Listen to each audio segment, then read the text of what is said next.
Well, he did say he'd be a dictator on day one. Oh, Democrats, it's just Trump. He just talks.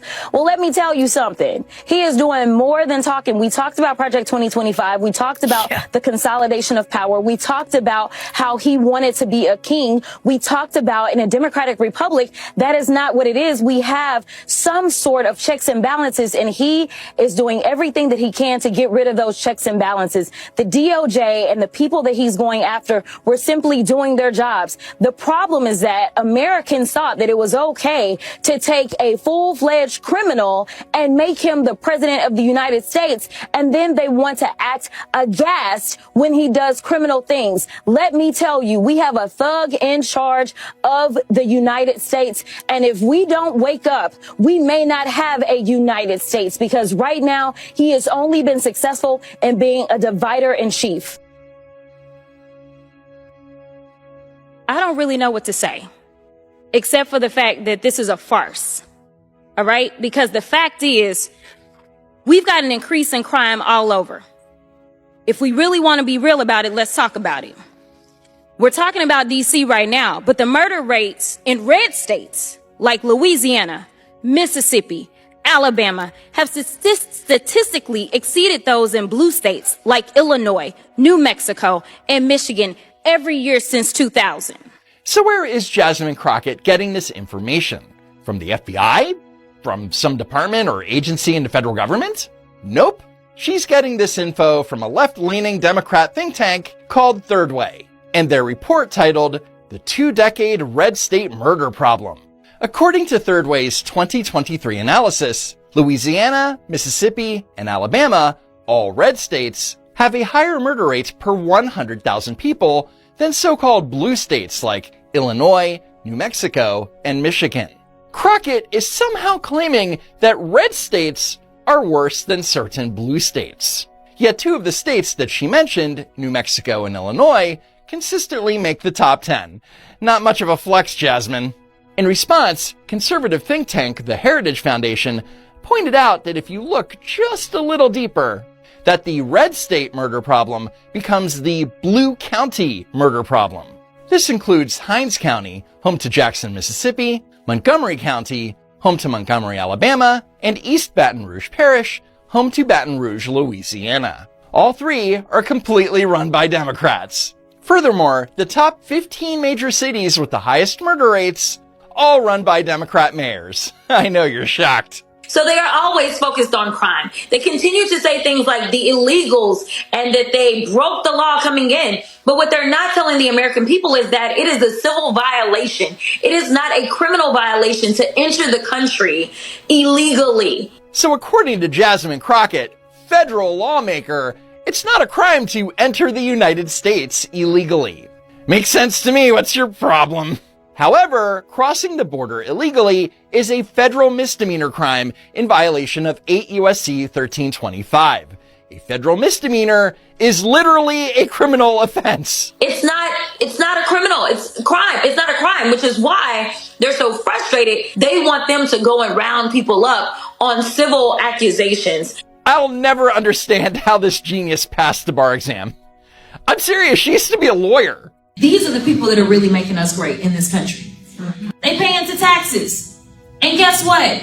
They're not able to pull down on Social Security. So to have people going out and disparaging them and targeting them, that is not what makes us great. But according to Stephen A. Camerata, the director of research at the Center for Immigration Studies, illegal immigrants do pay some taxes, and estimates that illegal immigrants in 2019 paid roughly $5.9 billion in federal income tax, $16.2 billion in Social Security tax, and $3.8 billion in Medicaid taxes. But for clarity, $3.6 trillion in federal income tax was collected in 2019.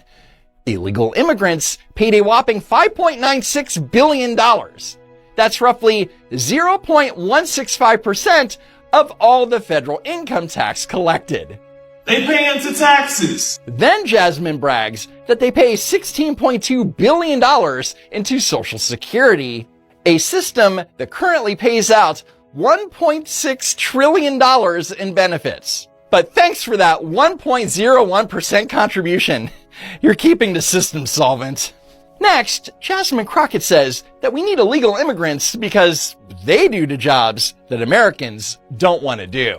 How many of you are sending your kids to college to go and work on them? Okay, well, guess who is working the farms? So that you can afford your food. So that you can have food. So that you can have food. So only illegal immigrants work on farms.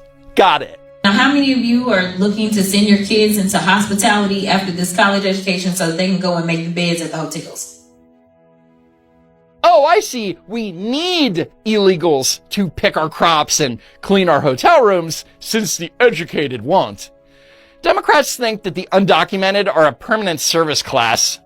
President Trump seeking to use the Alien Enemies Act, a wartime authority, a law signed by John Adams in 1798, to deport undocumented Venezuelans that the administration say are dangerous individuals with ties to the gang Tren de Aragua. Do you agree with this? And if not, what's your issue with the U.S. using any tool at its disposal to remove undocumented violent people from this country? Well, my argument is that we already have tools that are available to remove undocumented violent people from our country. And so the idea that you want to go into a zombie law, it is the fact that we can't trust this administration to actually use a scalpel, but instead they love to use a butcher knife on things. And so giving them this wide latitude to just kind of go across and just claim that anybody is anything is wrong. So to be clear, Jasmine Crockett is more concerned that Trump is using a zombie law, whatever that is, than she is about the dangerous gang members that are roaming our streets. And that's why the Democrats' favorability rating with Americans is at an all-time low. I'm from the state of Texas, and of course they don't want you to ever have an opportunity to raise your voice in the state of Texas. In fact, Ms. Perry, I know your organization, the Heritage Foundation, loves Texas. Ooh, they love Texas. They always sending us some nonsense bills that somehow set this country on the wrong trajectory. They send them to Texas. They send them to Florida. Every deplorable state that we can think about, they usually coming out of y'all's think tank. So the congresswoman from Texas, the state she was elected to represent, calls Texas a deplorable state. Yeah, she's that stupid. And I want to make sure that we really get to the nitty gritty on Texas, because this is hilarious to me. We know that specifically Texas added 4 million people. We added 4 million people. They were people of color. Texas got 2 new seats. So they took those black and brown and Asian bodies. And guess what? Do you think that we got a new black, brown, or Asian seat? Somehow, the way that they do their Republican math in the state of Texas, that amounted to 2 new white seats. Guess what? White Republican seats. We got 2 new Republican seats out of 4 million people of color. So let me tell you, they love to use our bodies to apportion us in an inaccurate way. First of all, super racist. Second, she's f***ing lying.